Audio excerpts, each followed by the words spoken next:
Thank you, everyone, for tuning in. Welcome back. If it's the previous, you've seen my previous talks, welcome back. If it's the first time you're seeing me, welcome. Tonight, I'm going to be talking about one of a battle that's very close to my heart and a campaign in general that I've dedicated an unreasonable amount of time to studying. In fact, my colleagues at university have a standing joke that for me, the First World War really did end at Christmas because I've devoted so much time and effort into studying the first 4 months of the conflict, particularly the British Army's campaign, August to November 1914, the stretch of the campaign, which of course made a soldier eligible for the Mons Star. And within this campaign, there are so many shining vignettes, there are so many important incidents, there are so many significant features, which ultimately, although relatively small in scale, given what will happen later in the war, are nevertheless have long and far-reaching consequences on how the war will be conducted. And for me, perhaps the most striking of these incidents is what I've termed here the battle that saved the BEF, the Battle of Le Cateau, fought on the 26th of August, 1914. So the anniversary of this battle is fast approaching. It's a battle that has been studied a number of times over the years. It's received certain works on it, certain studies of it. As we'll see, it generated a lasting and lingering controversy that would reshape in many ways the way the British Army thought about memoirs of the war. But remarkably, it's only, to the best of my knowledge, had one full-length book study since it was fought. And because of this, the battle itself has generated a certain amount of myths, generated a certain amount of misconceptions, and it's still locked in many ways in the controversy that came after the war, which has shaped the way we tend to think about the Battle of Le Cateau, about its significance, and about how we might judge victory and defeat. What I want to present to you over the next hour is something of a new interpretation of the Battle of Le Cateau, which I hope will place it in its proper context within the campaign of August 1914. And furthermore, will perhaps give you a different way of thinking about the Mons battle. Of course, the Battle of Mons fought on the 23rd, the Battle of Le Cateau fought on the 26th. And that period, which we tend to think of as distinct battles, we view each day, each of the 4 days separately. But I want to make the case to you tonight that the best way to interpret this period is not to view Mons and Le Cateau as separate battles with some incidents in between, but instead to view that entire period as a 4-day battle with Second Corps of the British Army in continuous contact with the German First Army during this period, and Le Cateau as the final act of this battle. And in that sense, the battle which did save the BEF, the British Expeditionary Force, from what would have been encirclement and destruction, with consequences which, although we can only guess at, would certainly have been disastrous for the Allied cause in August and later September 1914. So without further ado, we need to step back a little bit in time and look at the setting and the background that would ultimately lead the British Expeditionary Force to the Battle of Le Cateau. Those of you who attended my previous lecture on the development of the British Army between the Boer War and the First World War will recall that the army that went to war in 1914 was well trained, it was well organized, in certain ways it was well equipped, it had a backbone of highly experienced officers and NCOs, though the common soldiers, regular soldiers themselves, actually varied quite dramatically in experience, and only a very small number were long service veterans. The majority, in fact, were relatively recent recruits. But this was the army which, of course, was described later by the official historian James Edmonds, who we'll hear a little bit more of later, as incomparably the best trained, best equipped, best led army which ever went forth to war. And even recent academic critics of this army concede that it was man for man the best trained army of the European forces engaged in August 1914. It was the army which, of course, acquired the famed nickname Old Contemptibles, supposedly drawn from a telegram issued by the Kaiser in mid-August, ordering his forces to exterminate the treacherous English and walk over their contemptible little army. I say allegedly because the original copy of that telegram has never been found. And this gave rise in the 1920s, in fact, for arguments that it never existed. It had, in fact, been a British propaganda invention, a case actually advanced most strongly by Frederick Maurice. But there's a problem actually with that interpretation, because if it was a British propaganda invention, then no copies of the original documentation creating it have ever been found. And furthermore, nobody ever claimed credit for it. And in the rather feverish world of the 1920s and 30s, when people were claiming credit for an awful lot of things, it seems impossible to believe that if it had been a propaganda invention, nobody would have put their name upon it. Regardless of its exact origins, the nickname Old Contemptible stuck, and it would stick in 1914 and far beyond. And indeed, this Ex-Servicemen's Association for Soldiers of 1914 would, of course, become known as the Old Contemptibles Association. The British Army then, well trained, with certain strengths, certain assets backing it, but perilously small, of course. This was a volunteer army. It was not a mass conscript force as the type that Germany and France could deploy. And it was a small weapon, a weapon that was memorably described by Baz Littlehart as the rapier amongst scythes, lethal if handled with skill, but vulnerable to the sheer weight of its opponent's blows if it attempted to go toe-to-toe with those opponents. So this small rapier-like army, about 100,000, 120,000 men strong in August 1914, deployed to the continent to join its French allies. What's quite striking about the army as it goes to war in August 1914 is the extent to which it lacks a clear plan of campaign. It knows that it's going to occupy a position on the extreme left of the French line, and it knows it's going to go into Belgium with the intention of linking with the Belgian army and trying to repulse the German invasion of that country. Of course, respecting Belgian neutrality or defending Belgian neutrality, the reason Britain had declared war in the first place. But beyond that, the army had almost no meaningful plan of campaign. And even this plan of campaign was largely a matter of guesswork and intention, whereas the army had a well-organized mobilization scheme which brought it together, brought its reservists in to bring it up to full strength, and then shipped it to France. What actually happened once it was in France was, as we shall see, perilously open to interpretation. A further point, which will become relevant later on, I just mentioned reservists. To bring the army up to full strength in 1914 required the recall of the British Army Reserve. These were men who'd served a period of service with the British Army, had left on good terms, and then were paid a small retainer to stay on the reserve so they could be recalled in times of crisis. In return, they would do a small amount of training to keep their marksmanship and so forth up to standard. These men were recalled from civilian life, and although their marksmanship skills seemed to return fairly quickly, their fitness did not. These were men who were not used to the pace of army life, and furthermore, they would be hampered by the fact they were issued new uniforms on mobilization, which would include brand new leather boots. And as we'll see, this would become a danger for the army later in the campaign. And so the army arrived in France with much fanfare, as this painting shows, and prepared to advance into Belgium.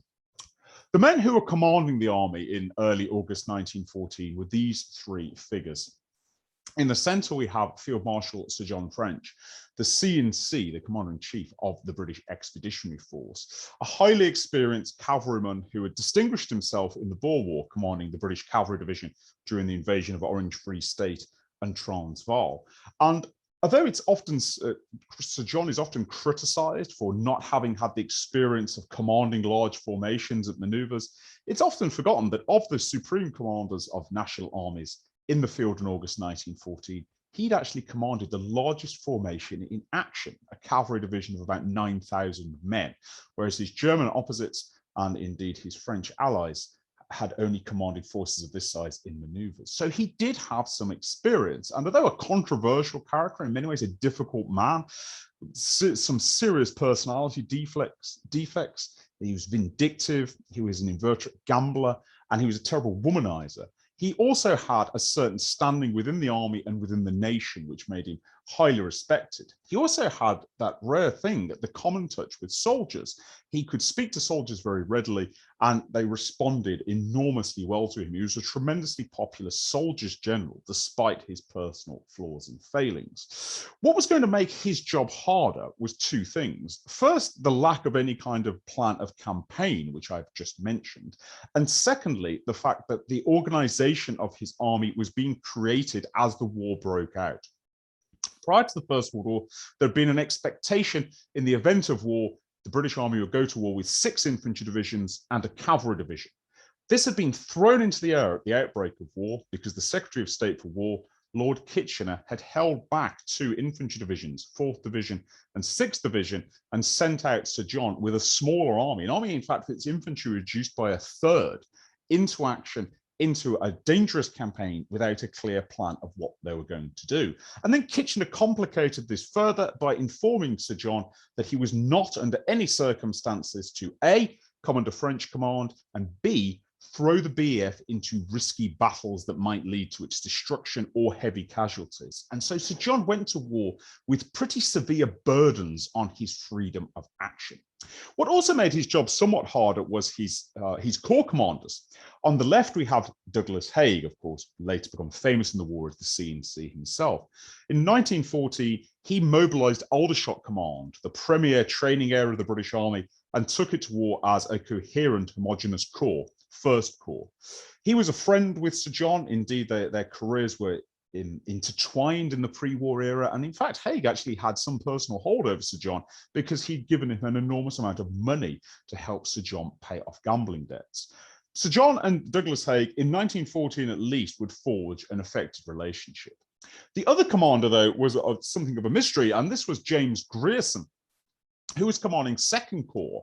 And like First Corps, which was simply Aldershot Command put into a fighting formation, Second Corps consists of 3rd Division and 5th Division, 2 separate infantry formations who were brought together at the outbreak of war and then given a staff that had not trained together in peacetime and instead was thrown together on the fly, effectively, in August 1914. Grierson was placed in charge of it. Grierson was considered the expert on German military methods, German military tactics. He was a fluent German speaker. He'd spent a large amount of time in Germany as a military attaché, and he was considered a highly skilled general who, in fact, had defeated Haig in pre-war maneuvers, and at some point had even had a very loose claim on becoming commander-in-chief of the BEF as a whole.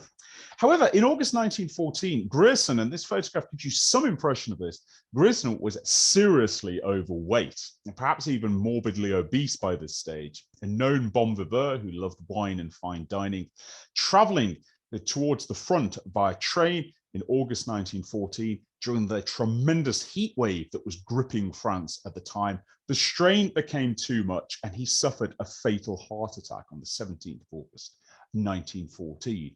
A serious blow to the BEF, and of course a serious blow to Sir John French, who just lost one of his corps commanders who had dropped dead just days before the army would come in contact with the Germans. And this would lead to a greater difficulty for Sir John, because the replacement who was sent out to replace James Grierson is a man we'll be hearing a lot more of tonight, and that was Sir Horace Smith-Dorrien, who was sent out by Lord Kitchener, arriving in France on the 19th of August to take command of Second Corps in the absence, to replacing, of course, the deceased James Grierson. Why was this a problem for Sir John? It was because Sir John and Horace Smith-Dorrien had a long-standing and well-understood feud. The exact origins of this feud are obscure. The standard explanation is that it was because of disagreements about training in the pre-war period, particularly French's robust defense of British cavalry tactics compared to General Smith-Dorrien's equally robust criticism of those tactics. Sir John had been in charge of Aldershot Command in the early part of the 1900s and had handed it over to Smith-Dorrien. And Smith-Dorrien's reformation of cavalry training once he took over from Sir John seems to have been seen as a personal slight against Sir John French himself. And these two men had developed a bitter and intense feud. There's other suggestions have been advanced, not least by myself, that there may have been some sort of rivalry over love or some other issue. But regardless, these two men had a deep and lingering distrust of each other. Sir John did not want Smith-Dorrien to be sent out, but Lord Kitchener chose to send Smith-Dorrien despite Sir John's protests. Reasons why Kitchener did this are vague. It may have been that because Kitchener saw Sir Smith-Dorrien as some form of a protege.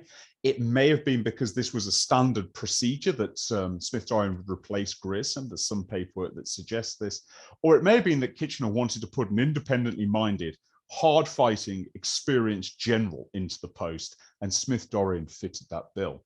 And he certainly did fit that bill. Smith-Dorrien had seen enormous amount of action during the wars of empire in the late 1800s up to the First World War. He'd begun his military career as a young officer at the Battle of Isandlwana, where, of course, the Zulus had crushed the British forces there, and he'd been one of the few officers who'd escaped with his life. He'd won a Distinguished Service Order in Egypt. He'd fought on the northwest frontier of India in the Tirah campaign, and he'd served in the Boer War with distinction too. He'd then gone on to serve in India, where his training methods had received praise. He held the command. He'd held charge of Aldershot Command, Britain's premier training area, and he was clearly a hugely experienced, highly competent commanding officer. But he was not without his flaws. Although it's easy to perhaps blame everything of this feud on Sir John, who certainly did have a vindictive streak in him, Smith-Dorrien was not always an easy man to get along with. His temper was absolutely notorious within the Edwardian army, and an army that was known for men who had short and ferocious tempers. Amongst that army, Smith-Dorrien had the worst temper of all, described as abrupt and volcanic. The exact origins of this temper, again, are somewhat obscure. Members of his own family attributed it to consistent neuralgia, which left him constantly irritated, constantly in degrees of pain, and would lead to him actually exploding with rage when his subordinates failed him. But regardless of the cause, his fury was a sight to behold, even in an army where there were a number of very strong-willed personalities. And so you have a dangerously combustible combination. You have an extremely combustible general, Smith-Dorrien, with very strong opinions, who is now going to be the subordinate of Sir John French, a man who hates him and a man who also is pretty combustible too. And this is happening in the midst of the campaign. This is not being done at a slow pace weeks before the battle begins. It's being done as the British army is moving into Belgium and the Germans are approaching them. And the scene is set for high tension within British high command. And the storm is approaching the BEF as Smith-Dorrien arrives in France. And what we have here, for if you don't have a scale, it's from the official history if you want to check it yourself. We've got the Belgian border running along here. That's the French fortress of Maubeuge, French Fifth Army on the right, and the BEF here. Mons, which we'll hear more about here, and Charleroi, which will also be mentioned over here. I mentioned earlier that the British army was advancing into Belgium without a clear plan of campaign. It was operating on the far left of the French army. Beyond this point, there were only French territorial forces and some cavalry. The BEF's left flank was wide open. Relations between the British and the French at this part of the front were poor. Sir John had met the commander of the French Fifth Army, a man called Charles Landrazac, earlier in the campaign, and the two men had immediately fallen out with each other. They'd failed to generate any kind of meaningful relationship. Landrazac memorably greeting Sir John at his own headquarters, saying, "Oh, you're here at last. If we're beaten, it's due to you." Landrazac himself was essentially in the grip of mental defeat, even as the campaign began, and he would be sacked in early September. But as an ally for the British, he was the worst possible candidate. He was pessimistic. He was almost defeatist. His main contribution to the campaign seemed to be telling everybody what was going to happen and that he'd been right all along. What it meant was that there was very little coordination between the two armies. French Fifth Army would advance into Belgium, and it expected the BEF to slot in on its left and simply conform to its movements. Information sharing was poor, liaison was poor, there was a lack of interpreters or lateral communication between the two armies. And this meant that the BEF was becoming increasingly isolated even before it ran into contact with the oncoming German forces. German First Army here, well over 300,000 men strong, so outnumbering the BEF by over 3 to 1. What made the situation all the more dangerous was that neither French Fifth Army nor the BEF was entirely aware of the strength of the oncoming German invasion. Remember, this is the Schlieffen Plan, that great arc through Belgium that's going to crush France in 6 weeks. And First and Second Army, which you can see here, were the main hammers of that invasion. In total, First and Second Army numbered over 500,000 men, the main spearheads of the German army. But for Sir John and the British, the full strength of this oncoming German torrent was only dimly grasped There was an acknowledgement the Germans were in Belgium in some numbers, but the idea that perhaps the BEF could be facing 300,000 Germans was simply dismissed as fantasy by Sir John, even as the intelligence picture became darker and darker and darker between August 19th and August 23rd. And in the midst of this, of course, Smith-Dorrien arrived and took over Second Corps, replacing, of course, the fallen James Grierson, and trying to forge a working relationship with his staff even as he arrived. Just to give you some idea about how difficult Smith-Dorrien could be at this, when he arrived, his chief of staff, so his right-hand man at Second Corps, Forrester Walker, actually attempted to resign because he had a difficult relationship with Smith-Dorrien. He found him a very difficult boss. They'd fallen out in peacetime, and Forrester Walker didn't want to work with him. And can you imagine that, ladies and gentlemen, the British army is about to clash with the German army in the middle of Belgium. The stakes couldn't be higher, and a senior figure is attempting to resign because he can't get on with his new boss. That's the level of personality clashes that Sir John, and indeed the army as a whole, was having to deal with. The army nevertheless advanced over the border into Belgium, but on the evening of the 22nd of August, bad news arrived at Sir John's headquarters, and this was that French Fifth Army had been defeated here at the Battle of Charleroi by German Second Army and was falling back in some disarray. Message from French Fifth Army was somewhat ambiguous, but it asked Sir John to do one of two things: either launch an offensive against the Germans, turning into the German Second Army flank to try and relieve pressure on Fifth Army. Well, that option was discounted by Sir John. He'd be turning parallel to an oncoming German force. He'd be hitting the flank himself. Or secondly, to at least form a defensive flank to cover the French Fifth Army and stop anybody getting around French Fifth Army's left flank. Sir John, who may have misinterpreted exactly how badly Fifth Army had been defeated, or who may have still harbored hopes for launching an offensive into Belgium to liberate Belgium, agreed to hold his position at Mons, marked here, for 24 hours to screen the retreat of French Fifth Army. But this was a dangerous decision. The BEF on the evening of the 22nd of August had something in the region of a 30 to 35 mile gap between it and French Fifth Army. That's a big gap in military terms, and you can push a lot of enemy forces through it. Secondly, if it was going to hold its ground for 24 hours as French Fifth Army retreated, that gap was going to get bigger. And there was a real danger this small army, much smaller than the Germans and the French, was going to be left isolated, flung out into Belgium, and was going to face encirclement from the oncoming German First and Second Armies.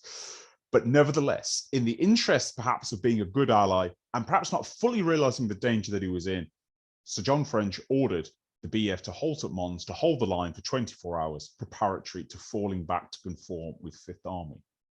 And this, ladies and gentlemen, would begin what has been termed the 4-day Battle of Mons. This is not a term that I've created. In fact, in the earliest histories of the British campaign in 1914, the term the 4-day battle or the 4-day Battle of Mons was, if not necessarily in common currency, was certainly being used. So this is in works that were actually printed during the war or immediately after. And I think it's a very helpful way of thinking about this campaign, and it places Le Cateau in much clearer context than it does if we analyze that battle in isolation.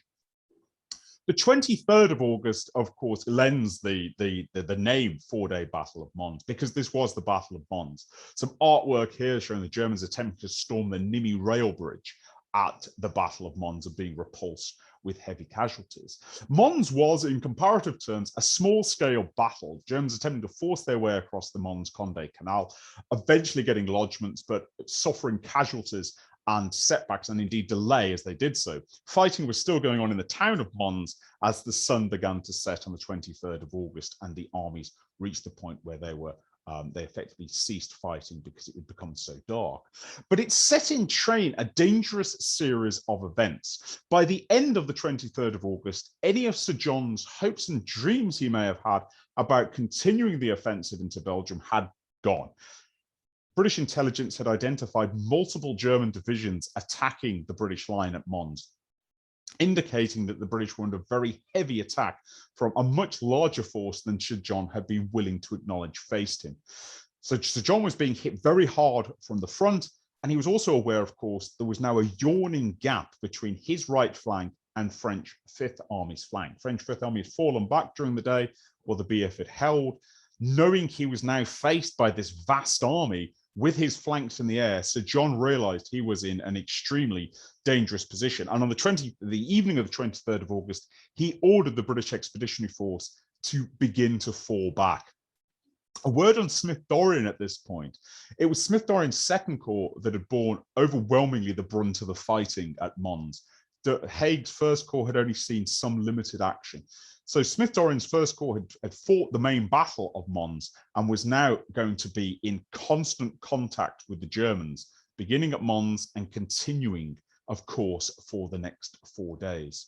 So John ordered a withdrawal. He left the exact particulars to Haig and Smith-Dorrien to work out. And the two men did consult and did meet, but already there was dangers of ambiguity here. By leaving the exact process to his subordinates, although this was in keeping with British Army doctrine of the time, it did raise the disturbing possibility that the two might not coordinate properly and might start to actually leave each other in the lurch. And as we'll see, this danger would become all too real in the latter stages of the 4-day Battle of Mons.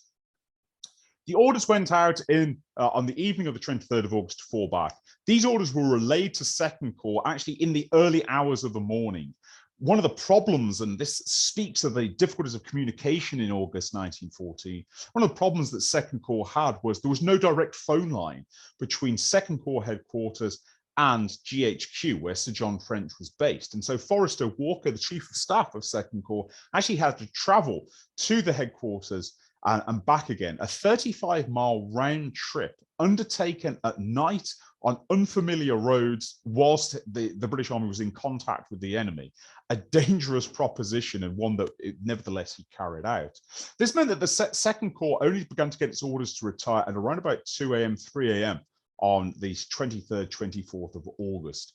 This was going to be a difficult operation because, of course, it was still in contact with the Germans who'd got across the Mons Canal and were now intermingled in Mons, the town itself, and were actually in contact with British forces during the early hours, the 23rd of August.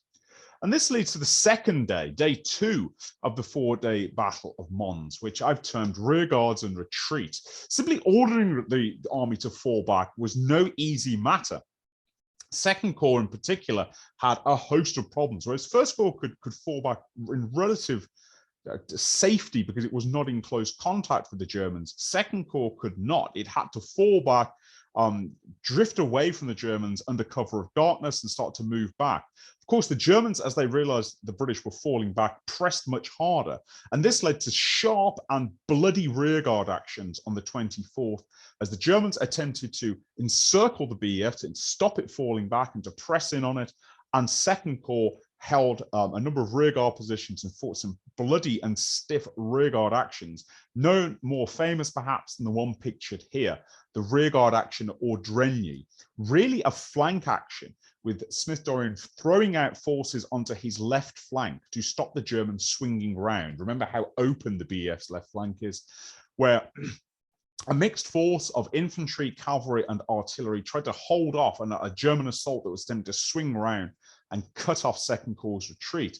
That objective was achieved, but only achieved at a heavy cost. And the action, of course, exemplified by a botched cavalry charger, which unfortunately crashed into agricultural barbed wire, as pictured here, and was repulsed with heavy losses. And worse was to come because the 1st Cheshire Regiment, holding the line in the rearguard, failed to receive orders to retire and was ultimately overrun by the end of the action, with the battalion being destroyed. Indeed, the rearguard fighting on the 24th was so bloody and so bitter that in fact more casualties were suffered on the second day of the 4-day battle, about 2,400 casualties to the British Army on this day, than had been suffered at the Battle of Mons the previous day, about 1,600 British casualties that day. And yet the second day, it does not we don't remember any of the battles that were fought here, although perhaps we should. But instead, a series of bitter rearguards would cost the British Army some casualties. And although it allowed the BEF, and particularly Second Corps, to start moving, start getting away, start falling back, the Germans remained in close contact with Second Corps as it began to retreat. And problems were becoming more and more apparent as the retreat continued. This map that I'm about to show you, unfortunately, again, doesn't have a scale. But to just give you some impressions of distance here, from Mons to Maubeuge by modern roads is about 15.5 miles. By the roads that were available in 1914, it's probably 25% further than that. So we're looking at about 20 to 25 miles as the soldier marches.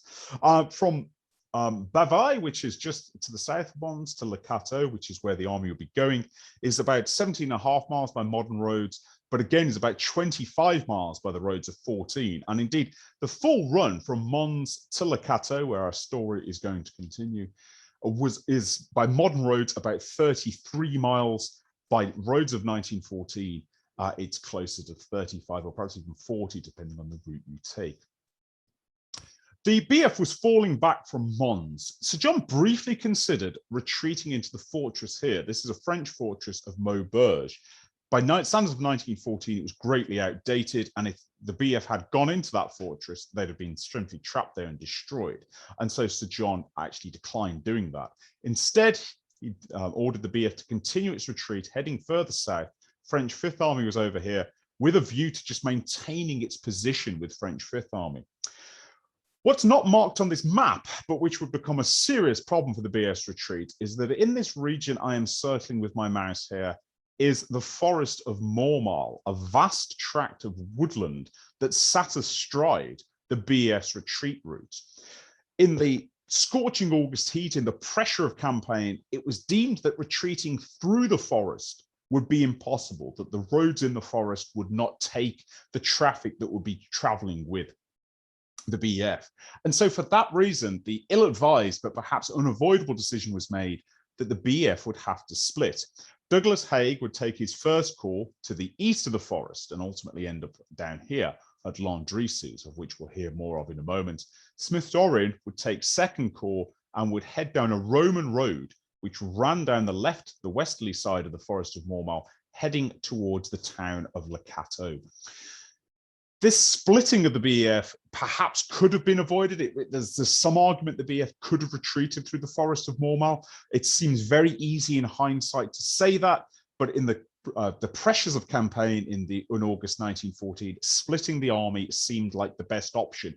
It would avoid the army getting bogged down in the forest, and it would also provide some relief on the overburdened road networks, with only one corps going one way and the other corps going the other. The danger, of course, was that it made the BEF extremely weak, and it possibly exposed the BEF to defeat in detail. The vast weight of von Kluck, who was commander of First Army, his First Army already outnumbered the combined BEF by more than 3 to 1. If he could concentrate against one corps or the other, he would outnumber the BEF somewhere in the region of 6 to 1. And so the odds would be very much in his favor. But the decision was made. And so in conditions of brutal heat, one thing that's striking about this period is how many reminiscences speak of the heat in this part of August. It's compared to Indian heat or even African heat. These were scorching Edwardian summer temperatures that sapped both men and horse as they were falling back. So in this scorching heat, the BEF split around the forest of Mormal and would retreat either side of it. And this would lead us to the third day of the 4-day Battle of Mons. And this is a day I've simply termed Force March, as both First Corps on the easterly side of the forest and Second Corps on the westerly side of the forest attempted to put distance between themselves and the pursuing Germans. Now, this does not mean that these days were without action. We'll look at the Battle of Landrecies in a moment, but for Second Corps, retreating down the Roman road, it had to rely on the cavalry. The British Cavalry Division had largely followed Second Corps, fighting continuous rear guards at the rear of the retreating column to try and keep off German cavalry from driving in amongst the retreating troops. And this retreat was grueling. It's very easy to look at the map and look at the straight Roman road, particularly in its modern form, and think, well, it looks fairly simple.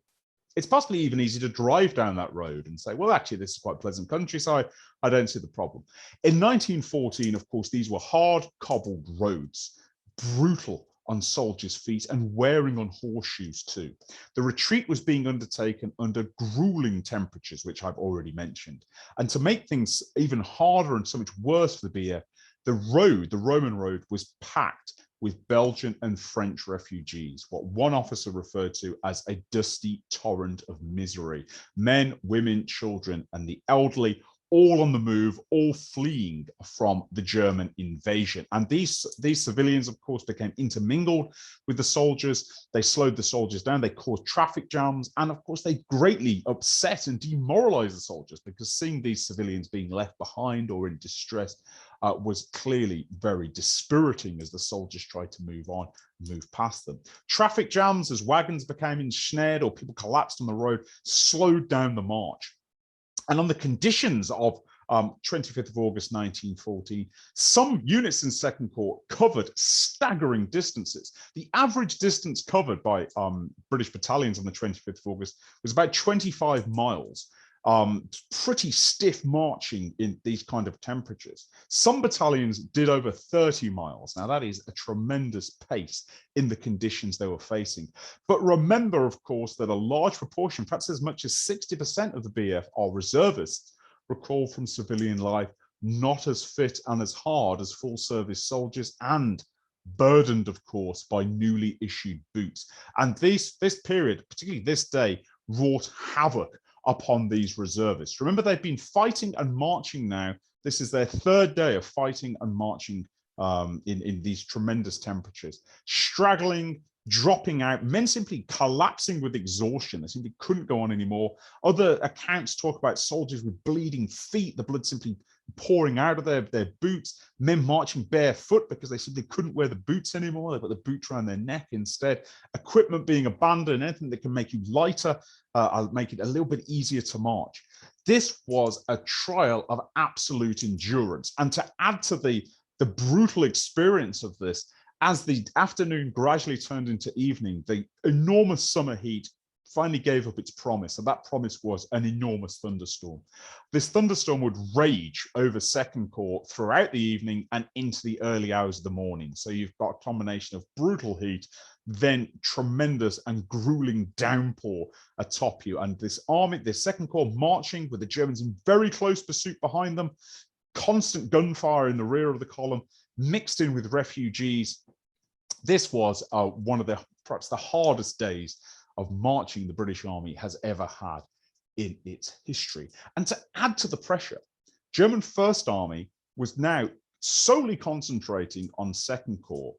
The Germans were not aware that Second Corps had split from First Corps, and they thought they were pursuing the entire BEF down the Roman road. In actual fact, they were only pursuing Second Corps and the cavalry division, but this increased the pressure on Second Corps as it struggled to get clear. And although the Roman road provided some advantages marching, these were largely lost because of the number of refugees who were pouring onto the road and were slowing down the army's movement and allowing the Germans to constantly stay close to them. A grueling, brutal march and a brutal experience for Second Corps, which was thoroughly exhausted by the end of the day and, of course, caught in this tremendous thunderstorm. Meanwhile, on Haig's side of the forest, events were also taking a turn for the worst. Douglas Haig had made his headquarters in the small French village of Landrecies at the end of the 25th of August, had a garrison provided by the Guards Brigade. He was under the impression the Germans were nowhere near him. Unfortunately, the Germans were under the impression that Landrecies was completely unoccupied. They certainly didn't expect it to be held by British soldiers, who they didn't believe were in front of them. And German units actually came marching on the evening of the 25th of August to take billets in Landrecies. They thought it was unoccupied. They were going to sleep there for the night. Instead, they ran into a British picket line, and a pretty stiff and very confused night action broke out. very, very confused fighting. This is a very romanticized painting of it, but gives you some impression of it at least, with about 150 casualties per side being fought in the dark. But its most significant effect was, as firing and violence broke out at around 7:30 p.m. in the dusk, Douglas Haig, who was in the town, burst out of his headquarters, and according to some accounts, he was in a state of high panic, wielding his revolver and promising to sell his life dearly. Others have questioned the validity of that account, but what is certainly true is that Douglas Haig did burst out of his headquarters, was quickly placed in the staff car, and was driven away. You don't want the commander of First Corps to be captured if the town is under heavy attack. What's also true is that Haig believed he was under attack by a much larger, much heavier force than he actually was. In fact, he was being hit by Germans who were just looking for a place to sleep and were as surprised as the British were when they encountered opposition. But Haig came to believe that he was being attacked by a much larger force, and therefore his First Corps was in grave danger. And he reported to Sir John French this turn of events. And Sir John, in fact, actually asked Smith-Dorrien to try and offer support to Douglas Haig. But of course, it was Smith-Dorrien's Second Corps that was in the gravest danger. Whilst just before the attack at Landrecies began, a series of events actually took place with Sir John that would set in train a crisis at Second Corps that would prevent Smith-Dorrien going to Haig's aid the following day. At 7:30 p.m., so that's about the time the Germans arrive at Landrecies, Sir John ordered or sent out orders for the retreat to continue on the 26th of August. These orders then arrived at this man, Edmund Allenby, commanding the cavalry division, arrived at his headquarters at around about 11 p.m., which gives you some impression about the time lag between GHQ's orders and them being received at the front. Allenby then passed on these orders to his squadrons, and then at about 11, or very soon after, he received some disastrous news. And this was that his cavalry screen, which was badly mauled by this stage, had been under heavy pressure as the Germans pursued down the Roman road. He'd had some news come in from the 5th Lancers, who reported that they were retreating as ordered, and they'd fallen back from a position of high ground, which would have provided the absolute anchor for any kind of cavalry screening action. This was a classic example of the confusion of war, the friction of war, because by abandoning that ridge, the 5th Lancers had effectively followed orders, but they also abandoned a position of crucial tactical importance, and the Germans very quickly moved in to take it. And this meant that Allenby's ability to provide a cavalry screen the next day was now compromised. He realized immediately he was in serious trouble, and he reported directly to Smith-Dorrien that a combination of the fact that the cavalry division had been under heavy pressure, was starting to sort of go in its separate directions. It was essentially being pushed by the Germans in different directions, cavalry formations fighting their own individual battles to try and hold off the German tide. Allenby reported that the cavalry division was dispersed. He wasn't confident he could provide a full-strength screen to protect Smith-Dorrien on the retreat the next day. And he urged Smith-Dorrien to start a march or continue the march in the small hours, ideally at 6 a.m. Can you imagine the pressure at this moment? So Smith-Dorrien, who's only arrived in France on the 19th of August, he's been in battle now continuously for 3 days along with his forces. He suddenly received this news from his cavalry commander that the cavalry screen is fragmented and it cannot guarantee his formation's safety the next day. And all this is happening between around about 12 a.m. and 1 a.m. There's a tremendous thunderstorm. There's still rain showers, thundery showers are passing over the battlefield, or the battlefield to come as the night goes on. Smith-Dorrien must have been exhausted by this stage, and he's facing this tremendous pressure. What are his options? Well, first of all, he consults with his infantry commanders. Can they move off in darkness? And he's told unambiguously, no, they can't. The infantry are too exhausted, they're disorganized, they can't move in the dark. They're going to have to move around about dawn, or indeed maybe a few hours after dawn.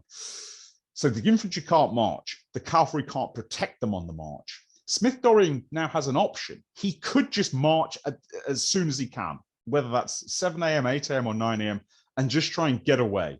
But to do that is almost certain to lead him to disaster. Without the cavalry to protect his rear, the Germans are going to come rolling down the road, and they're likely to catch Smith-Dorrien's army on the march and force it into what's termed a broken back battle, where Smith-Dorrien won't be able to turn his army around to face it, won't be able to fight in positions of his own choosing, and his army would simply be smashed on the road. The advantage, if there could be said of this, is if he does this, he'll be following Sir John French's orders to continue the retreat. The other option is to gamble and to actually line up his forces in a defensive position and try and deal what he terms a stopping blow to the German pursuit. Not win a decisive battlefield victory.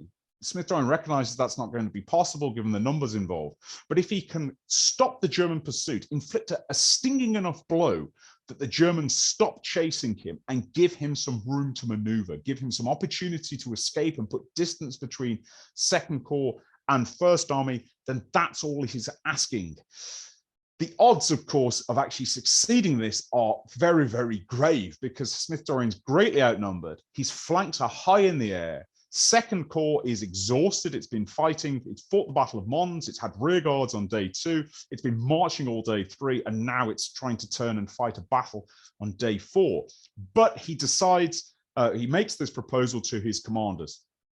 Joining him at this, as well as Edmund Allenby Cavalry Division, is also Thomas Snow, commanding 4th Division. 4th Division had just arrived in France and had actually been on the line of retreat of Second Corps and had become joined to this formation. So its reinforcements were available, the cavalry division such as it was, and the newly arrived 4th Division, giving Smith-Dorrien 3 divisions, somewhere in the region of 50,000, 60,000 fighting men in total. But that's a paper strength, of course, and in reality, he'd have considerably fewer in the actual firing line. Against this, the German First Army can muster well over 300,000 men. So if they can bring their entire force against Smith-Dorrien, he will certainly be annihilated. But Smith-Dorrien, remember, is not planning to stand and fight this battle all day. He wants to deal enough damage to create a window of opportunity where his forces can escape. He outlines the plan to his subordinates, receives a generally positive, or a positive reply. They agree. Allenby and Snow agree to put their formations under his command, leading to the famous line from Smith-Dorrien, "Very well, gentlemen, we will fight." The plan, and indeed the position here, has to be decided essentially on the fly. Orders are actually written in the small hours for how the units will fall back, and I'll show you a line of the units and how they were positioned in just a few slides' time. Orders drawn up by Forrester Walker for when the divisions will fall back, but they're only to implement this plan when Smith-Dorrien gives the order itself. In outline, the plan is for the army to turn, occupy a series of fields, small villages and ridges to the west of Le Cateau, turn and face the German pursuers, and allow the Germans to run onto this position. Smith-Dorrien had had some chance to look around this position on the afternoon of the 25th of August. And although it was by no means ideal, he did think it offered some advantages. There were some good fields of fire. There was some opportunity for concealment and so forth, although there was no real opportunity to prepare trenches or fieldworks. Smith-Dorrien, though, recognized that the position did pose some problems for the Germans. If they rushed on to his army, then they would go into a frontal assault, which Smith-Dorrien believed his forces could hold off.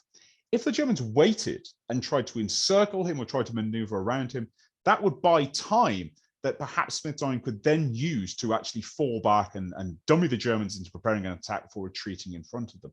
But what Smith-Dorrien really thought was that the Germans would rush into the attack and he could perhaps bloody them sufficiently to create a degree of chaos and then retreat back. But of course, it was a huge gamble, and this position had not been properly prepared. To give you some idea about how the battlefield was prepared in the early hours of the 26th of August, here we have the so-called Lone Tree of Le Cateau, a perfect aiming mark for German artillery. And so it was ordered to be cut down in the early hours of the 26th of August. But just as it was about to be felled, the direction of the wind changed. And instead of falling into a field on this side, it was going to fall into this sunken lane here that was going to be used for transport. And so at the last second, the Royal Engineers had to prop the tree back up to stop it falling over. And there's actually some dispute about whether the tree was ever properly felled or whether it actually remained in place, and whether the tree we're looking at here is in fact the original from 1914. In some ways, that's not the story. The real story is that these preparations were being made on the fly, in darkness, with exhausted troops who only dimly understood the nature of the battlefield which they were occupying. And it was perhaps because of this confusion that the Royal Artillery at this battle made a fateful decision about how it was going to fight. One thing that's quite striking when one looks at the documents about the Battle of Le Cateau is a number of units came to believe that this was not a rearguard action where retreat was going to follow, but instead it was actually a fight to the death. It was a do or die engagement and that there will be no retreat. And these type of misinterpretings of orders had occurred earlier. Indeed, it had led to the destruction of the 1st Cheshires on day 2 at Ordrenny when they failed to receive orders to retire. The Royal Artillery, particularly on the right flank, and I'll show you the position in just a moment, particularly on the right flank of the British line, seemed to have perhaps got the idea that this was a fight to the finish, that there was going to be no retreat, that this was going to be it. And for this reason, the artillery of 5th Division on the British right flank made the decision to push their batteries very, very close to the British front line. Now, this was not strictly keeping in pre-war artillery doctrine, which advised covered positions and concealed positions where the Germans, or the enemy, I should say, could not find them or engage them so readily. But perhaps a combination of things, the sense of crisis, this idea it was a do or die battle, the simple exhaustion of officers and men, and perhaps the tactical consideration that the gunners might not be able to find good positions further behind the lines in the darkness, and that therefore it was better to put the guns up close where they could certainly see something, all may have informed the decision.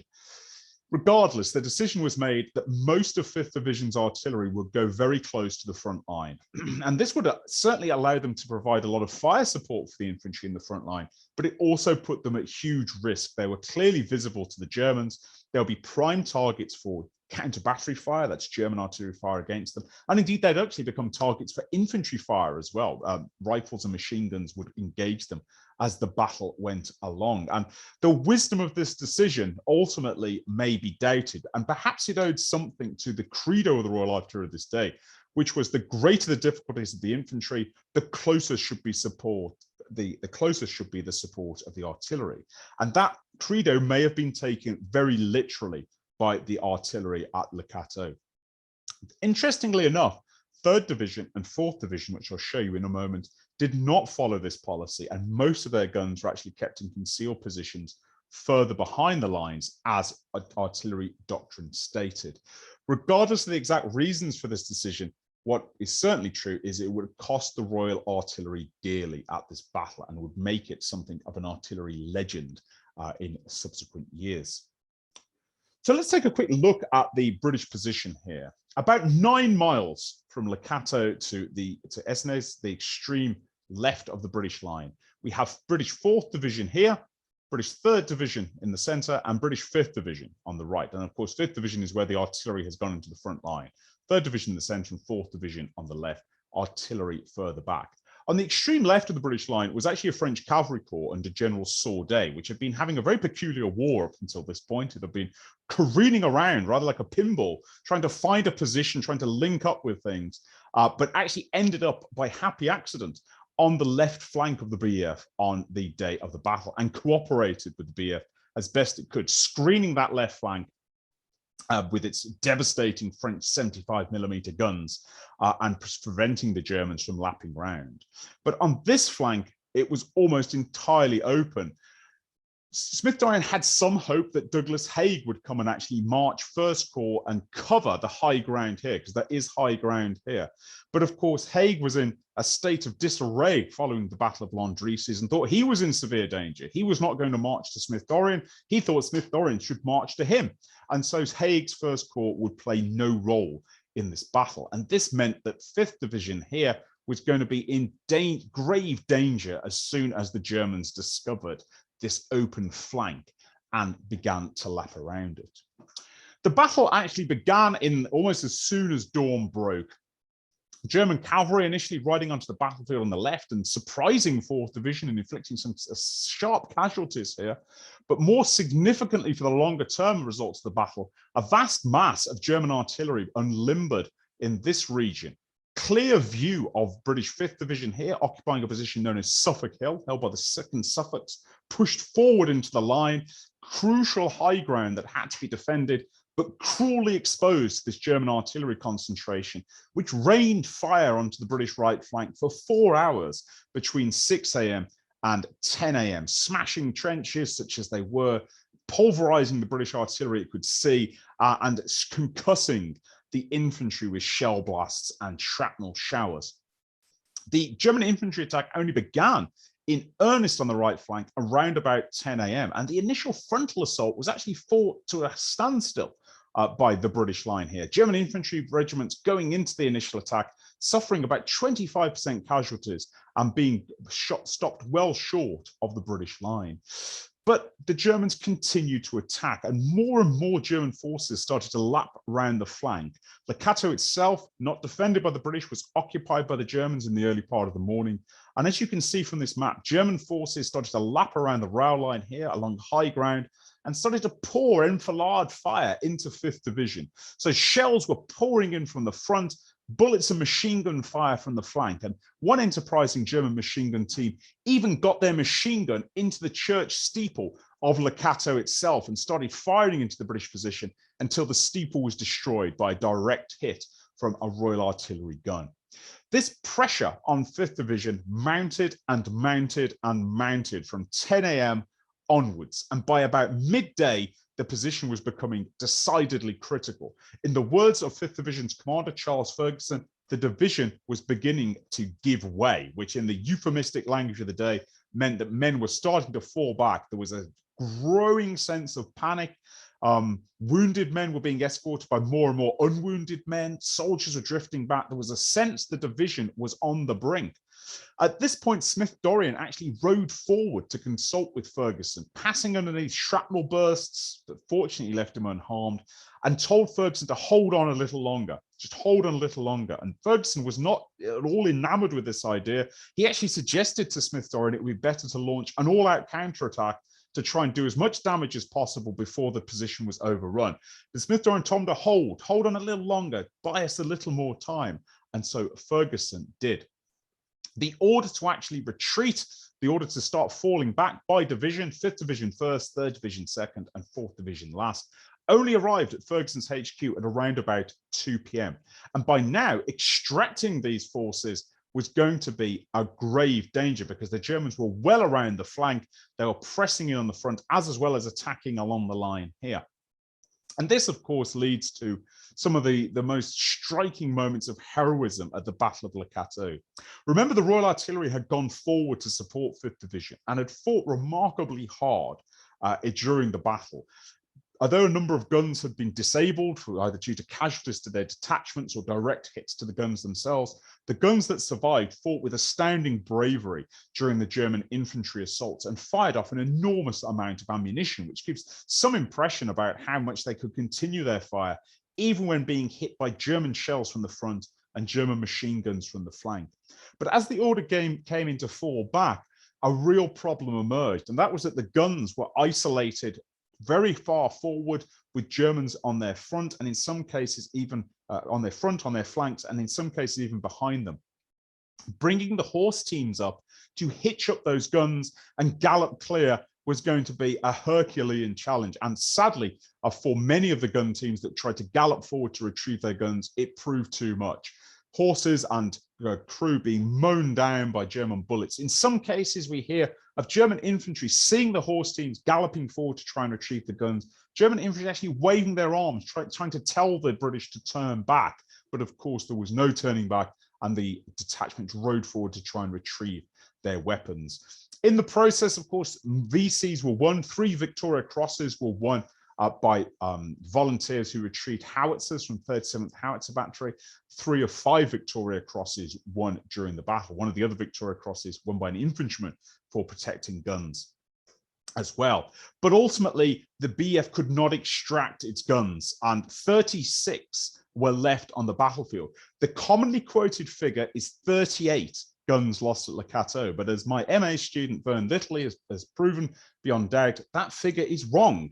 Actually, 36 were lost at the battle, and the 38 figure includes 2 guns that had been lost previously, actually at the Battle of Mons, had been abandoned because they couldn't be moved. So 36 were lost on this battlefield. Still, the heaviest loss of guns suffered by the Royal Artillery since the Napoleonic Wars a century earlier. So a significant blow to the gunners. And it represented more than 10% of Second Corps' total artillery. So it was a significant loss of weapons.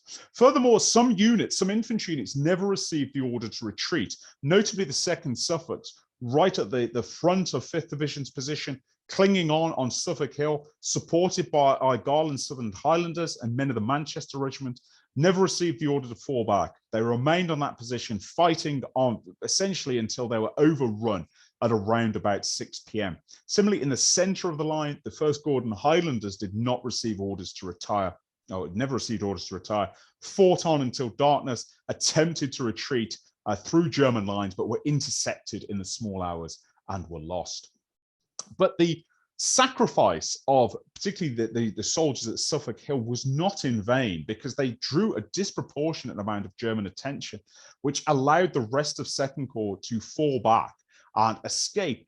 Not intact, of course, heavy losses inflicted on the British Army, which I'll discuss in a moment, but it allowed the retirement to proceed remarkably smoothly, given the scale of potential for disaster here. And if we just go back to the map here, you can see how the German 5th Division was right around the flank of British 5th Division. There was a real risk it was going to cut off the retreat here and consume that division there, but that didn't happen. As Suffolk Hill, which is roughly around about where I have my mouse pointed now, forces still fighting there, distracted German attention and allowed 5th Division to actually fall back, aided by the cavalry, which fell in behind it, and escape from the clutches, from the jaws of this German trap, followed by 3rd Division and finally by 4th Division. And by the time 4th Division fell back in the later afternoon, James Edmonds, who was the Chief of Staff of 4th Division, when he went forward to actually pass this order on, he was amazed that this is between about 4 p.m. and 5 p.m., how quiet his part of the battlefield had become. And he actually believed that for a second that everybody had been killed because it was suddenly so quiet. But in actual fact, the German assault in this sector seems to have basically come to a halt, had been fought to a halt by 4th Division, which allowed 4th Division, the last division off, to retreat remarkably smoothly. Of course, fighting continued around Suffolk Hill for some hours before the position there was finally overrun. And there were other holdout parties along the line that continued fighting until dusk, at which point most of them had been overrun. But for the rest of the BEF, the escape was made by 6 p.m. And this was quite a remarkable feat. The army had been engaged between 6 a.m. until it had finally broken free at approximately 6 p.m. So 12 hours of fighting, coming on the back of 3 previous days of fighting, marching, intense temperatures, and general grueling hardship. And the army got clear during the night of the 26th and the early hours of the 27th. The march that followed as the BEF retreated off this battlefield was perhaps the most grueling of the entire Great Retreat. The men were grotesquely sleep deprived. Men fell asleep as they walked, and indeed some dreamed as they marched. And there's accounts of people actually dreaming while they're awake, which is a known symptom of severe sleep deprivation. Officers falling asleep on their horses, and their horses just drifting off to feast on foliage, people collapsing. And as Frank Richards, the famous memorist of this campaign in Old Soldiers Never Die, wrote of that ghastly night march, if any angels were seen on the retreat, as the newspapers said they were, they certainly were seen on this night as soldiers hallucinated due to lack of sleep. But the army had got clear. The Germans remained masters of the battlefield.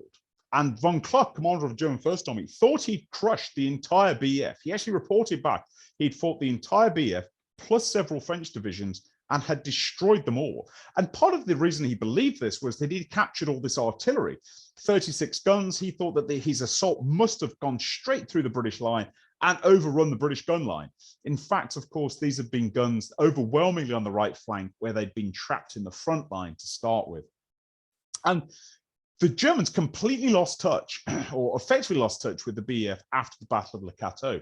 Most of the German cavalry headed off westerly, thinking that the British were going to be retreating towards the Channel ports. that wasn't the case. Some German cavalry did press south, looking to see if the British had gone that way, but were fired upon by British rearguards, cavalry rearguards, and had no great interest in pressing the attack in this direction. And so Second Corps, having been in contact with a much larger German army for 4 solid days, had broken contact at Le Cateau. And one of the key reasons for this was, as Smith-Dorrien had anticipated, the Germans had run into a fairly severe brick wall at this battlefield. And although they were certainly lapping around the flanks and beginning to be in a position to perhaps win a decisive encirclement victory, Smith-Dorrien got away at just the right time. And so the Germans were rather bloodied and tired and somewhat unsure about what had happened, perhaps. Von Kluck, thinking he'd won a great victory, perhaps had no great haste over it, while his troops on the ground were pretty tired. They'd been marching very hard, and they just fought a pretty stiff battle, which for some units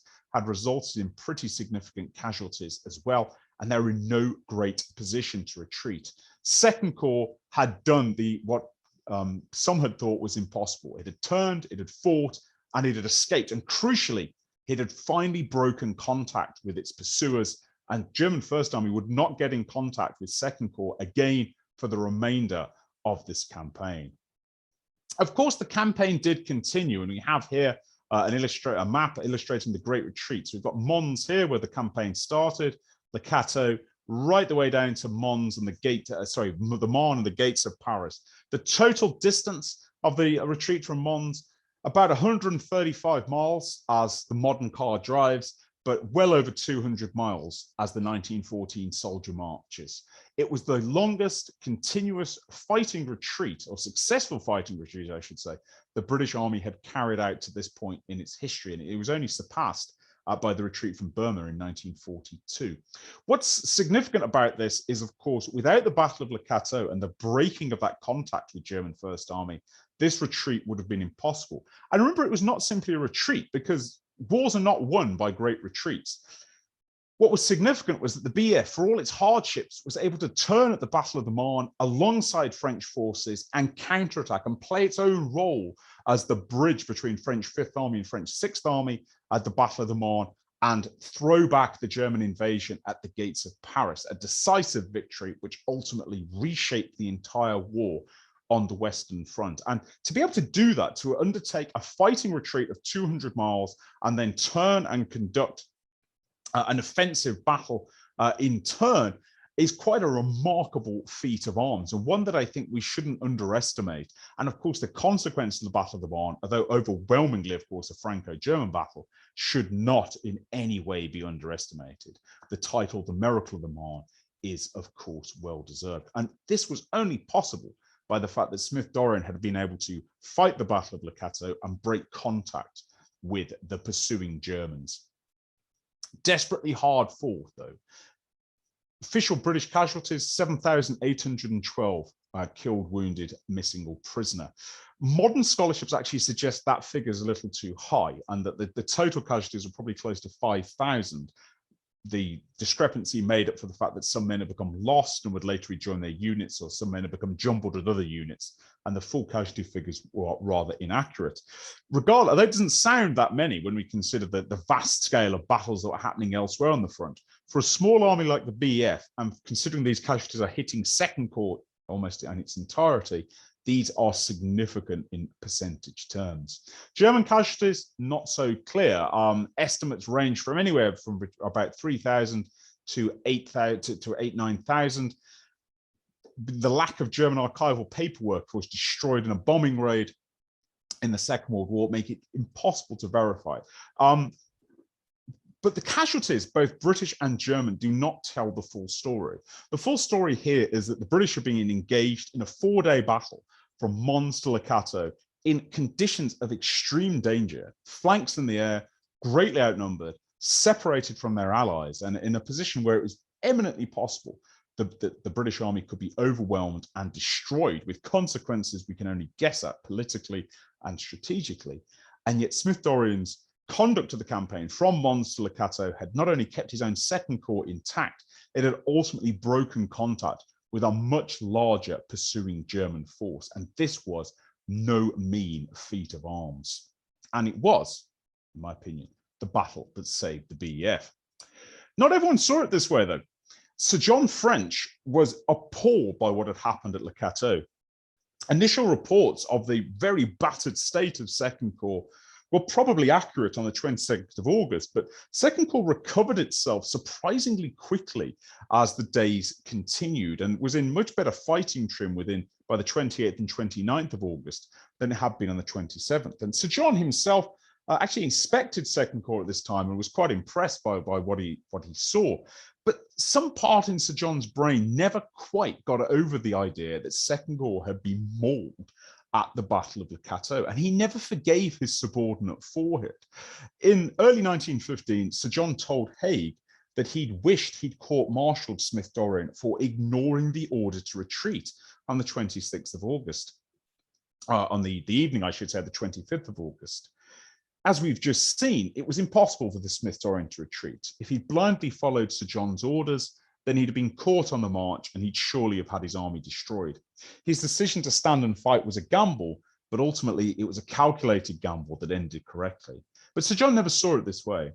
He dreamed of court-martialing Smith-Dorrien in early 1915, and ultimately he'd sack him in May 1915 and send him home. But that wasn't victory enough for Sir John. Smith-Dorrien went home and was earmarked to take command of a faltering British campaign in German East Africa, but a bout of pneumonia prevents him from taking that post, and he would never hold a combat command again. And there the matter may have rested, but for the fact that a major, rather unheralded major called Arthur Corbett Smith produced a book in 1916 called The Retreat from Mons. And the selling point of Corbett Smith's book was that he'd had access to Smith-Dorrien and had been able to interview him and receive insights on the campaign that other books and indeed articles had not produced. The result was a book that was essentially made Smith-Dorrien the hero of the retreat from Mons, and was otherwise a largely patriotic, although quite vividly written, account of the retreat. Sir John French was incandescent at the existence of this book, which seemed to place his hated subordinate as the hero, and although it didn't remove Sir John from the story, it rather downplayed his involvement in it. Rather wonderfully, in Sir John's private papers, there's a whole host of letters and telegrams that he sent to Corbett Smith demanding his presence, clearly to give him an enormous dressing down in 1916, and a rather fawning and acquiescent letter from Corbett Smith in the latter part of 1916, unreservedly apologising for causing Sir John any kind of offence. But Sir John was not satisfied, and in 1919 he made a disastrous for him, disastrous decision to publish his own memoirs, called simply 1914, in which he set out to annihilate Smith-Dorrien's reputation and instead paint the Battle of Le Cateau as an unmitigated disaster that cost the British Army 14,000 casualties and 80 guns. So he'd inflated the losses by a factor of more than 2. The result was a PR disaster. Sir John was still a serving soldier, and one simply didn't publish these kind of memoirs when one was a serving soldier. Furthermore, it was chock-a-block full of lies. It was clearly full of falsifications. It was clearly dishonest. It made Sir John look vindictive and spiteful, and above all else, it made him look like a liar. Smith-Dorrien was incandescent at the publication of this, privately sought opinions on how he should respond to it, but was warned off by the king himself that this unseemly fight between two serving generals would simply not do in the post-war world. And so Smith-Dorrien actually steered clear of it. There was a private publication of his own defense, which you can find as The Judgment of History, edited by Ian Beckett, whereas his own memoirs, 48 Years of Service, are remarkably mild and say almost nothing about the controversy. But in some ways, Smith-Dorrien didn't need to say anything about the controversy because others did it for him. By writing such a blatantly dishonest book, Sir John destroyed his own reputation, a reputation that has never recovered to this day, and merely boosted Smith-Dorrien's. And indeed, the interpretation of events that favoured Smith-Dorrien was codified eventually by the publication of the first volume of the British Official History, written by none other than James Edmonds, who, of course, had been Chief of Staff of 4th Division at the Battle of Le Cateau and took a much more favourable view of the battle and of Smith-Dorrien's conduct of it than Sir John ever did. And so the Battle of the Memoirs actually served to enhance Smith-Dorrien's reputation rather than destroy it, as Sir John hoped. And proof of this was given by the fact that Smith-Dorrien achieved something no other serving British general has ever done. He appeared as himself in a movie. And this was the silent film Mons, 1926, which features Smith-Dorrien himself in a scene where he's watching. This is supposed to be taking place just before the Battle of Le Cateau. He's watching his soldiers go past and looking very regal and very grand. Of course, 12 years actually after the events, but still sporting a magnificent moustache and looking every inch the British general and achieving some fame and something that's never ever been matched since. And the fact that he featured as a hero in this film, which otherwise focused on individual heroics and VC actions, tells you something about how the public perception of him was in this period. Douglas Haig does not feature in this film, and Sir John French does not feature in this film. Only Smith-Dorrien features in it, and it largely shows the state which the debate had reached by this stage. Smith-Dorrien was the hero, and Sir John French was the villain of the piece. To bring all this to a conclusion, moving on more than a century on now from the Battle of Le Cateau, and we're looking at the Second Corps Memorial, which stands on Suffolk Hill and lists the names of the fallen in this position. In retrospect, I think the best way to approach Le Cateau is to see it as the final act of this four-day battle between Mons and Le Cateau. If we look at the battles individually in isolation, we inevitably fixate on casualties alone, which is a simply irrelevant way of analysing these battles. Indeed, in comparative terms, these battles were minuscule compared to the absolute bloodletting that was going on between the French and German armies in the Battle of the Frontiers. On the 22nd of August, so the day before the Battle of Mons, French forces had suffered a jaw-dropping 27,000 men killed in action. That's absolutely appalling figures, and perhaps 3 times as many wounded. And when we consider that, suddenly the British casualties are perhaps 1,600 at Mons, 2,500 the next day. Even if we take the upper limit, 7,000 at Le Cateau, these figures are much smaller than the French. Of course, in percentage terms, though, in proportionate terms, these were significant losses for a small army. Remember, about 100,000 men strong in early August 1914. What's clear, though, is that the Le Cateau, in strategic terms, has to be seen as a decisive and crucial British victory. At cost, it allowed the British to escape from this overwhelming force of von Kluck's First Army. It allowed Second Corps to get clear, would ultimately rejoin First Corps, although not until the 1st of September, and the BEF to continue its retreat until eventually it was in a position to play a small but nonetheless significant role at the Battle of the Marne. If Smith-Dorrien had been defeated at Le Cateau, if Second Corps had been consumed, had been encircled and destroyed, or if he tried to march away and he'd been caught on the march and crushed, then Douglas Haig's First Corps would surely have been doomed in turn. It would not have been in a position to get away. It would have been too small. It would have ultimately been consumed. And it would, of course, left the British army, the British forces, desperately denuded of soldiers, officers, and equipment that would take a very long time to replace. And although the Battle of the Marne may well still have occurred, the French may have had enough power to throw the Germans back even without British aid. One begins to wonder whether, without the additional forces, the British Expeditionary Force at Ypres in October-November 1914, if the British had been crushed in August and couldn't fight at Ypres, what consequences might there be of that battle? So the long-term consequences, if Le Cateau had been a decisive defeat, can only be guessed at, but they certainly would have been extraordinarily negative for the Allied cause. And in this sense, Le Cateau must rank as a strategic victory, not merely for the British, but also for the Allied cause. A victory bought at a bitter cost, of course. Priceless trained and experienced officers and men lost, 36 guns, the heaviest loss of guns by the Royal Artillery in over a century. But this was the price that had to be paid if the bulk of the army was to survive and would ultimately live to fight another day. And for this reason, Smith-Dorrien's calculated gamble to turn and fight at Le Cateau marks one of the most crucial British decisions made in the first 4 months of the First World War, and one that would ultimately allow the BEF to survive and play its role in turning the Germans back at the Battle of the Marne. To finish, as those of you who've been to previous of my lectures will know, I always like to end with some further reading. Those of you who know me will know it's no surprise I'm recommending some of my own books. So if you'd like to know how and why the British had the tactical approach that they did, which I've mentioned in terms of artillery doctrine and so on, you might like to check out my book From Boer War to World War, which looks at the training and tactics of the pre-war army. If you'd like to know more about Sir John French, Smith-Dorrien, and indeed other characters and key leaders of this campaign, then I highly recommend you take a look at Stemming the Tide, a series of biographical essays written by some of the leading academics in the field with lots of interesting new interpretations of the interrelationships between the commanders of the BEF. Do take a look. If you'd like just a general narrative about what happened on the Great Retreat, I wrote it originally for a series called History in an Hour.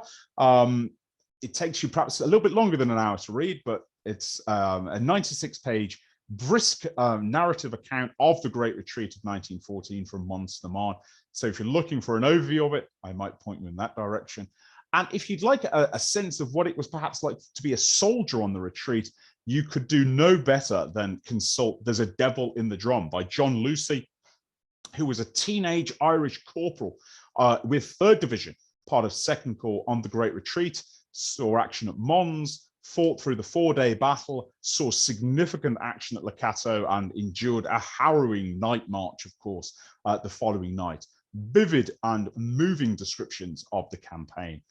He later became a journalist, and you can certainly see he has a flair for writing in this book. It's one of the best memoirs, accounts of the common soldier's experience in 1914 from a British perspective.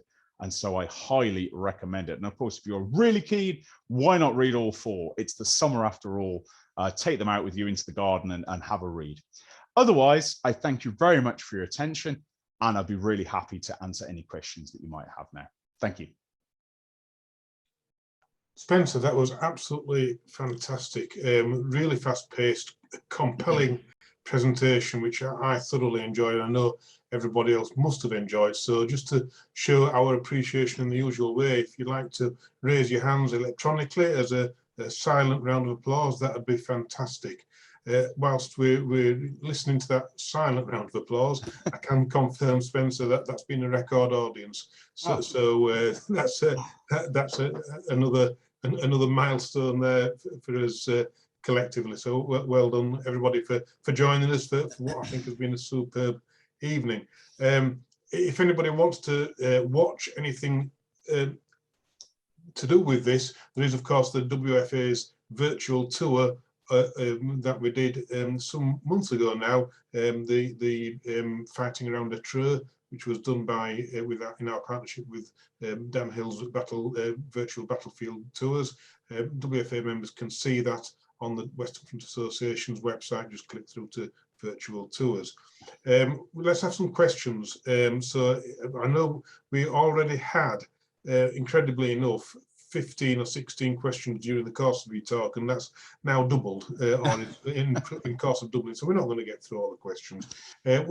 First question, whilst I get people up on the screen, is this from one of the viewers. What were the alternatives to Smith-Dorrien if Sir John French had had his way and Smith-Dorrien had stayed at home? Who was in the frame, in other words, to command? After there was two. That's a good question. There was 2 real claimants. The first was Herbert Plumer, of course, famous later as commander of 2nd Army in the First World War. And French requested Plumer by name to actually come out and command 2nd Corps. Plumer and French had a good working relationship. What prevented Plumer going out was that, in comparative terms, he actually probably didn't quite have the experience profile that other commanders had. And crucially, he'd never commanded Aldershot Command, which is basically a corps-sized command. And so he didn't have the opportunity to go out. Kitchener declined the choice of Plumer. The other option was Ian Hamilton, who actually wrote to Kitchener and French at the time and said, I'm ready to go. He actually refers to a promise that seems to have been made verbally, that he perhaps would have a command as soon as one became available. But Ian Hamilton had the opposite problem to Plumer. Hamilton was probably too highly qualified. He'd basically be taking a position below his rank and his authority if he became a corps commander. And indeed, he'd later actually, as we know, command at Gallipoli instead. And so it was between Hamilton and Plumer, with Smith-Dorrien as the outsider, but ultimately Kitchener chose Smith-Dorrien. But it's an interesting what if about what if Plumer had gone out instead, or indeed Hamilton had instead. You can certainly play around with those counterfactuals almost endlessly, but those are the two other options. Thanks for that, Spencer. Right, let's crack on with some questions from the audience. John Williams. John, do you want to unmute yourself there and fire in your question? Thank you, David. Hello, Spencer. How are you? Hello, John. Just thought I'd get that one in. Excellent literature. I'll have a signature off you in October. If I may, firstly, in terms of the tactical and operational doctrine of the BEF, what was the status of field service regulations, and how did they assist Smith-Dorrien in justifying his decision to countermand French's order? FSR, or field service regulations, actually gave Smith-Dorrien a lot of latitude on how to do this. FSR is a complex doctrine, and although in the past I've actually put myself in print saying it wasn't really a doctrine, I've since changed my opinion on that. I think it was. I think it really did provide a doctrine for the army. And one thing it really made clear was that the idea of what we now call mission command, that the commander would give his intent and it would be to an extent followed. Now, the problem with FSR is it's open to interpretation. And whenever you have something that's open to interpretation, people will interpret it differently. So you're just amongst the academics, there's a wide interpretation about what it actually means, what it stands for, how it should be. But what it does do is it does allow a commander to ignore or change orders or reject orders if he feels the orders have been made by somebody who isn't fully aware of the situation that's facing him. And in Smith-Dorrien's case, he had both the letter of the law and the spirit of the law behind him. And so by making that decision to say, well, these orders to retreat are clearly impossible, they're going to get the army wrecked, he had all the authority to actually make this decision. And I think that's a significant change, because if we play counterfactuals again and we go back to, say, 1899, I don't see in any way, shape or form that kind of decision being made in the Victorian army. I think it would have just been followed blindly and a disaster would have followed. But in 1914, FSR has changed the nature of the British army. It's changed the way it thinks. I know some people disagree with me about saying this, but it's my opinion. And so it gives Smith-Dorrien both the letter and the spirit of the law. Not that that means anything to Sir John. He doesn't care. He still thinks Smith-Dorrien's done a terrible thing, but that's my answer to your question. Brilliant. Thank you very much. Thank you, David. Thanks very much. Greg, do you want to unmute yourself there? Yeah, thanks, David. Spencer, very, very interesting talk. I've got a connection with Le Cateau. My grandfather fought at Le Cateau with the Southern Lancashire Fusiliers, so it would have been his first engagement in the First World War. He made it through to November that year and was wounded at Ypres. And we think he dropped out at that point. But I've been studying the Lancashire Fusiliers in the hope perhaps of doing a PhD at some point on them. But my question is really, with that connection of the 4th Division, do you think Smith-Dorrien would have still made a stand at Le Cateau if the 4th Division hadn't arrived at Le Cateau on the 24th and obviously bolstered his men? That's a really good question. 4th Division was a really significant reinforcement for Smith-Dorrien. Of course, a fresh division, and although it wasn't completely at full strength, so its heavy artillery wasn't there, its signal section hadn't come forward. In terms of fresh infantry, it was a huge injection of new strength. Whether he'd have made the stand without them or not is really interesting. I actually don't think he'd have had a choice. He's had to have made a stand with 2 divisions and the cavalry division, even if 4th Division weren't there. But of course, the presence of 4th Division allowed that much longer line, a 9-mile line rather than perhaps a 6-mile line. But I think circumstances would have forced him to make the stand even without them. As it was, they were in a crucial position, because otherwise, if you're fighting without that division, even with Saude's cavalry, that position is very narrow. And I think the Germans would have lapped around both flanks, particularly with cavalry on the British left. And I think there'd have been a miniature, or a real risk of a miniature cannon. So it's a really good question. As it was, I think they played an absolutely crucial role at the battle, but I also think he'd have fought it even without them. I think he'd have just had to do it. Thank you, Spencer. That's great. Thank you. Thanks very much for your question there, Greg. We've got a question from Bill Twist, but Bill's got no video, so I'll ask this for Bill. He asks Spencer about the Royal Flying Corps. What were they up to? Could they have contributed anything at all? At Le Cateau, the influence of the Royal Flying Corps was minimal, I'm afraid. I mean, the Royal Flying Corps was very small at this engagement. Their key role is actually before Mons, really, when their reconnaissance is able to indicate that there's this huge hammer blow, these massive columns of Germans are closing in on the British position at Mons. At Le Cateau, the battle's just too fast. The decision to make to stand is too quick.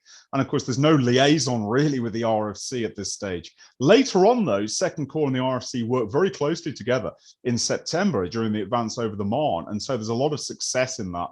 And a lot of that they work extremely well. But at Le Cateau, the RFCs not simply can't do anything. By contrast, and I haven't really mentioned this, the German aerial army is brutally dangerous and effective.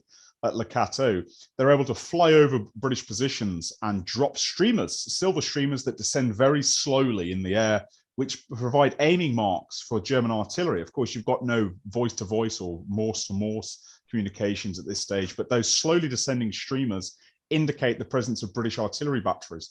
And there's quite a number of accounts of British infantry firing away at these planes as they fly over, but not scoring any hits. And this is a really unpleasant experience to see these streamers above you, because of course it means German artillery is coming in your position just after. But for the RFC, it just simply doesn't have the opportunity to do anything at this battle. Great, thanks for that. Ted, fire away with your question, please. Hi, Spencer. Hello, Ted. This is going to seem very mundane after that spirited account of the retreat and the battle, but I want to go back to the reservists. Accounts from the 1st North Staffords, who were in Buttevant in County Cork at the beginning of the war, indicate they were inundated by reservists. They had hundreds arrive, and they sent over 200 back who they considered ineffective. But even then, their strength was massive. Was that effort to get the reservists to the regular army, just how efficient was it? It was actually really efficient. So the recall went out for the reservists, and there was some expectation that a number of reservists just wouldn't turn up. In actual fact, and I don't have the exact statistic in my head, but it's well over 95%. It may be somewhere in the region of 98, 99% of recalled reservists turned up. And as you say, there were so many reservists turned up that some actually got sent away because they didn't have their health wasn't right. The main thing that stopped reservists coming into the colours was bad teeth. Because they couldn't eat army rations, which seems a minor thing, but it's a major thing if you cannot eat hardtack and so on. But other reservists, because there were simply so many of them, were said, well, you know, you're not category A or category 1. We're going to put you to one side. You can provide a cadre for future regiments.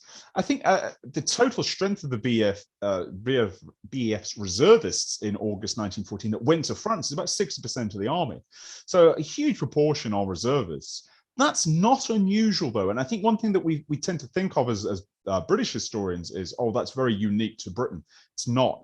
The French, the Germans, the Russians, the Austrians, they all also have huge reservist arms, and they recall them, of course, at the outbreak of war. So there are also German and French, Russian, Austrian reservists too.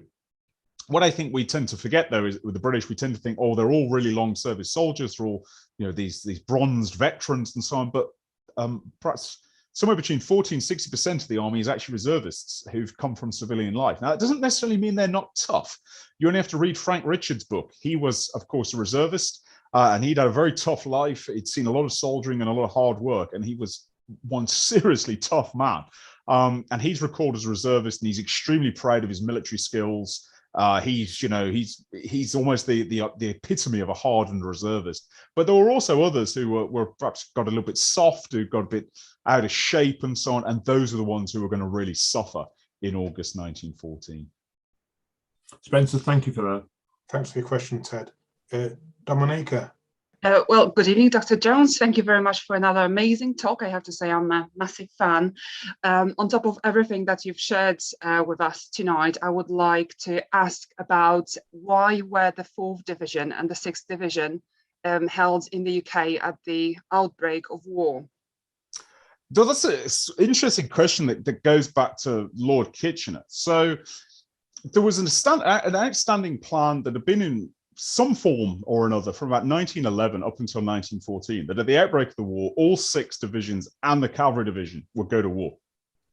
when Lord Kitchener took over as Secretary of State for War at the start of August, he had no awareness of this plan. And so there was this remarkable War Cabinet meeting on the 5th of August, 1914, where Lord Kitchener's there, the Prime Minister's there, Herbert Asquith, various military figures, Haig and French and others are there, Winston Churchill's there, and they talk about, well, what's the plan? What are we going to do? And in the midst of all this, all sorts of new plans get thrown out. So the existing plans almost get forgotten about. Sir John's talking about landing in Antwerp, Douglas Haig's talking about not going to France at all. And in the midst of all this, Kitchener says, well, okay, we're going to go to France, but you're not going with the full BEF. We're going to keep 4th Division, 6th Division back. 6th Division is in Ireland at the outbreak of the war, and it seems, although it's difficult to tell what Kitchener's thinking because he doesn't write it down, he doesn't leave any paperwork. It seems that 6th Division is held back in Ireland just in case the brewing home rule crisis kicks off again and there's some sort of conflict between nationalists and Republicans. And so 6th Division stationed there just in case, I think, as a backstop in case there's trouble in Ireland. 4th Division, which of course fights at Le Cateau, is a much more peculiar case. It ends up on the east coast of Britain, the southeast coast of Britain, really, where it seems to be in a position to protect the coast in case the Germans land on the beaches and try what's called a bolt from the blue invasion, a sudden descent on the coast. But confusingly, there's also accounts that it was positioned there in case there was major industrial unrest, primarily around London, and the army could be sent in to break that unrest up. Now, that seems rather strange, and the way that 4th Division's positioned on the East Coast doesn't really make any sense if it's then going to rally and try and break up strikes in London. So it seems much more likely it's held there just in case the Germans suddenly land some troops on the coast. But whatever the reasoning, of course, it puts 4th Division in difficulty. They're sent out as reinforcements after Mons. They're rushed out, but they rush up to Le Cateau and they actually leave behind some of their heavy equipment, their ambulances, their signals, and their heavy artillery. And particularly leaving their ambulances behind, they outrun their ambulances, has really bad effects for 4th Division at the Battle of Le Cateau because they can't evacuate their wounded properly, which leads them to suffering much heavier casualties. And much more trouble. And so the decision to actually hold back 4th Division and 6th Division, although you can see the reasons why Kitchener might do it, perhaps it ultimately had a negative effect, certainly on 4th Division. 6th Division arrives at the start of September. But it all boils down to Lord Kitchener again, I'm afraid. Great, thank you very much. Thanks very much for your question there. Just following on from that question, Spencer. So was the plan for 4th and 6th Divisions to form a 3rd Corps had they gone out, or would they have been tacked onto 1st and 2nd Corps? Well, that's a really good question, because the original pre-war thinking was that the divisions would actually form 2 armies. So there would be 1st Army, which would probably be 3 divisions, and there'd be 2nd Army that would be 3 divisions. But that created all sorts of problems of coordination and organization with the French, who, for the French, an army was a different thing to a corps. And so the term corps was introduced to conform with the Allied movements. Whether they were going to be big corps, or corps plus, as they're sometimes called, of 3 divisions each, or whether they're going to form 3 corps is not entirely clear until the outbreak of war, at which it was decided they would form 3 separate corps of 2 divisions each. But prior to the war, it was not so clear whether that would be the case or not. And I think that's another indication of how British planning just works on the fly. Thanks for that. Thanks very much. Jonathan, your question now. Thanks, David. Thanks, Spencer. Always love hearing about Le Cateau and anything in 1914. I've got to ask this. You recommended me the book, so it's your fault. Zuber. I know his general point is anything German is good, anything British is bad. But the specific claims he makes, presumably from war diaries, that effectively there were only 4th Army Corps, German Army Corps, was taking on the Brits at Le Cateau with some of the cavalry, and so he mentions the three infantry brigades and 3 artillery regiments total. So in fact, the Germans were outnumbered by the Brits in the actual engagement. Have you had a chance to demolish Zuber? Well, he's probably had more chance to demolish me over the years. You know, Winston briefly used to have an article on his website actually that called me out by name. So, but my reading of this is actually that at least 5 German divisions were hitting 3 British infantry divisions at this stage, and the argument that in actual contact with the British, there were fewer numbers than this. It doesn't really work because it sort of implies that there's just this brittle crust of Germans just running into the British position, and that's not how battles are fought. Similarly, the artillery concentrations the Germans put forward include a lot more guns than I think Zuber allows in all this. I also think I think there's something to be said in that he makes the point that the German assault at Le Cateau is much more sophisticated than perhaps some British authors have given it credit for, and that's a good point. But he does it in such a strange way and such a frustrating way, because it's a case of anything that's written by a German must be absolutely true and perfect, and anything written by a British author is false and it is propaganda. And I think that there's actually a missed opportunity there to write a really good balanced account of the battle, and instead you get a polemic. Which unfortunately he effectively does for the Germans what he claims British authors have done for the British. He makes them out to be this perfect army that's completely indestructible, and it's significant. I think he ends the book after the Battle of Le Cateau, and then we're just left. Well, what happened next? Yeah. Well, who knows? A mystery. So there's some interesting stuff in it, absolutely. But I think if you start your work by saying everything from a German source is perfect and everything from a British source is wrong, you're not going to produce a balanced history. And so I think that's a big flaw of the book. I certainly get that. It's just he seems to be quoting.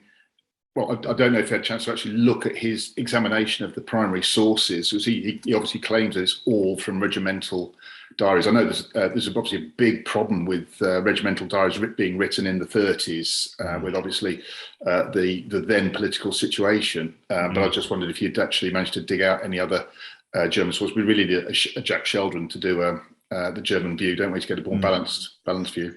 Yeah, and I think another point I'd make is that British accounts of this battle, particularly British primary accounts of this battle, are confused. Some war diaries just are lost. Some war diaries are written a long time after the event.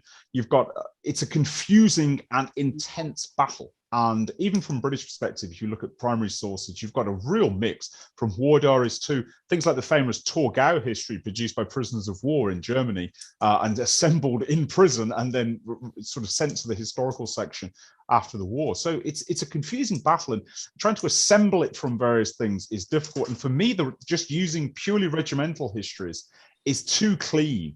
Zuber does make a good point that regimental histories are written with something in mind, but then he sort of ignores that point and says, but the German ones are absolutely unimpeachable because they're written by these wonderful professional officers. The British ones, where they're all amateurs, they like sport.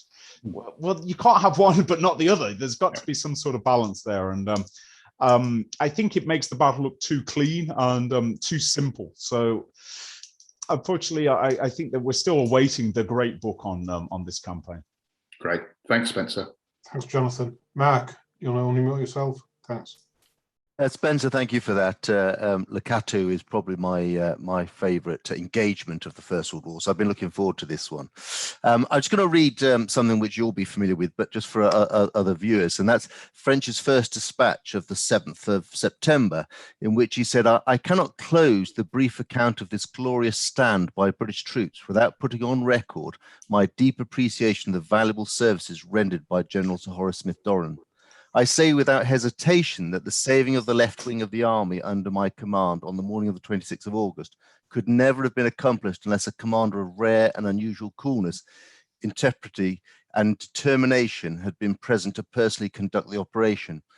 Leads me to think that did Sir John French really sack Smith-Dorrien in May 15, or was it more a case of jump before you're pushed? And it could be argued in May 15 that the writing was already on the wall for Sir John French, and his criticism of his now army commander was a last desperate effort to sort of do a bit of blame sharing in order to save his own position, which wasn't going to last much longer anyway.